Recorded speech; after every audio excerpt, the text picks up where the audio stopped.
తెలుగు కథ వింటారా ఛానల్ కి స్వాగతం. అనగనగా ఒక దేశంలో ఒక బీద బేస్తవాడు ఉండేవాడు.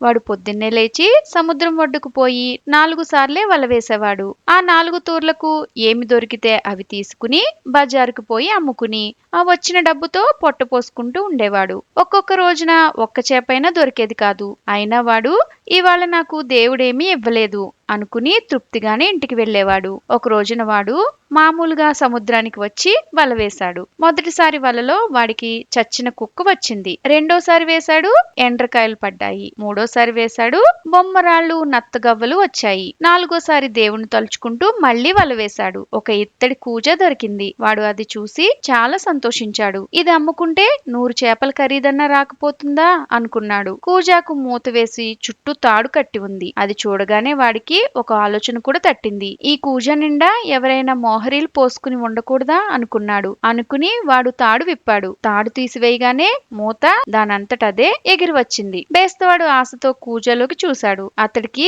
దాంట్లో పొగ తప్ప మరేమీ కనిపించలేదు. కానీ క్రమంగా అది బయటికి రాసాగింది. అది అట్లా వచ్చి వచ్చి ఆకాశం ఎత్తుకుపోయింది. ఆ తర్వాత ఆ పొగంతా ఒక చోటకు చేరి పెద్ద భూతమైంది. పాపం బేస్తవాడు భూతాన్ని చూడగానే భయపడి పారిపోదామనుకున్నాడు. కానీ భూతం పోనివ్వలేదు. ఓ రాజా, నీ మాట ఇక ఎప్పుడూ వింటాను, రా అని అంది. బేస్తవాడికి ఆశ్చర్యం వేసింది. ఎవరిని నువ్వు పిలిచేది? నేను రాజును కాను అన్నాడు. నువ్వు సాల్మాన్ రాజు కాదా అని అడిగింది భూతం. ఊహు, ఆ రాజు 1000 ఏళ్ల కిందటే చచ్చిపోయాడు. నేను బేస్తరాజుని.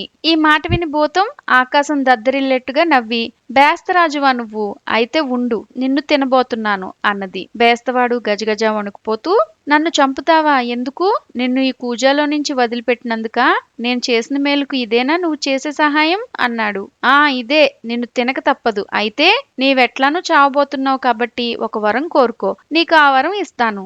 అయితే నీ కథ తెలుసుకోవాలనుంది, చెప్పు అన్నాడు బేస్తవాడు. విను, చెప్తాను అంటూ భూతం ఇలా చెప్పసాగింది. పూర్వం నేను మంచి భూతాన్ని. సాల్మాన్ రాజు నన్ను పొగగా మార్చి ఈ కూజాలో బంధించాడు. బంధించిన నన్ను తీసుకెళ్లి సముద్రంలో పారేయించాడు. నేనప్పుడు ఎవరైనా వచ్చి నన్ను ఈ కూజాలో నుంచి వదిలిపెడితే వాడికి పెద్ద సహాయం చేద్దామనుకున్నాను చాలా కాలం. ఎవ్వరూ రాలేదు. ఇక నాకు కోపం వచ్చింది. ఈ మాట ఎవరైనా వచ్చి నన్ను వదిలిపెడితే వాడిని చంపుదామనుకున్నాను. నువ్వు వచ్చి వదిలించావు. నిన్ను నేను చంపక తప్పదు. ఇక భూతాన్ని బ్రతిమాలినా లాభం లేదు అనుకున్నాడు బేస్తవాడు. వాడికి హఠాత్తుగా ఒక ఆలోచన తట్టింది. ఓ భూతమా, నీ మాటలు నేను నమ్మలేకుండా ఉన్నాను. అంతా అబద్ధంగా తోస్తున్నది. ఇంత పెద్ద భూతానివి ఈ కాస్త కూజాలో ఉన్నావేంటి?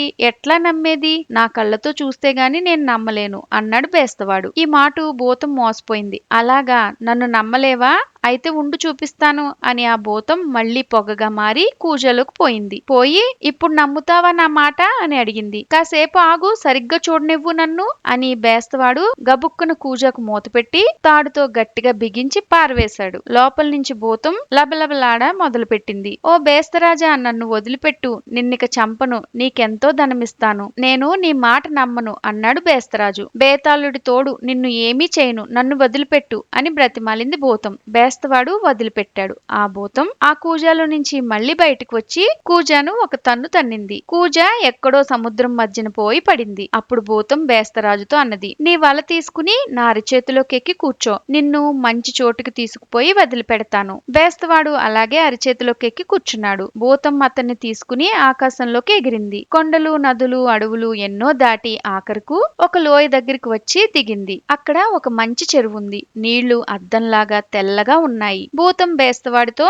నువ్వు రోజు ఇక్కడ ఒకసారి వల వేసుకో. 4 చేపలు పడితే అవి తీసుకెళ్లి పక్క రాజుకు అమ్ముకో. అతను నీకు బోలు డబ్బిస్తాడు. నీకిక దరిద్రం ఉండదు అన్నది. తర్వాత భూతం నేలను ఒక్క తన్ను తన్నింది. భూమి 2గా బద్దలైంది. భూతం దాంట్లోకి పోయింది. భూమి మళ్లీ మూసుకుపోయింది. ఆ బేస్తరాజు రోజు అక్కడికొచ్చి వల వేసేవాడు. 4 రంగుల్లో 4 చక్కటి చేపలు పడేవి. అవి తీసుకెళ్లి పక్కనున్న రాజుకిచ్చేవాడు. ఆ రాజు వాటికి 400 మోరీలు ఇచ్చేవాడు. బేస్తవాడి దరిద్రం తీరింది. హాయిగా భార్య బిడ్డలతో సంతోషంగా జీవించాడు. ఇలాంటి మరెన్నో కథలు వినాలనుకుంటే తెలుగు కథ వింటారా ఛానల్ ని సబ్స్క్రైబ్ చేసుకోండి. మరొక మంచి కథతో మళ్ళీ కలుద్దాం.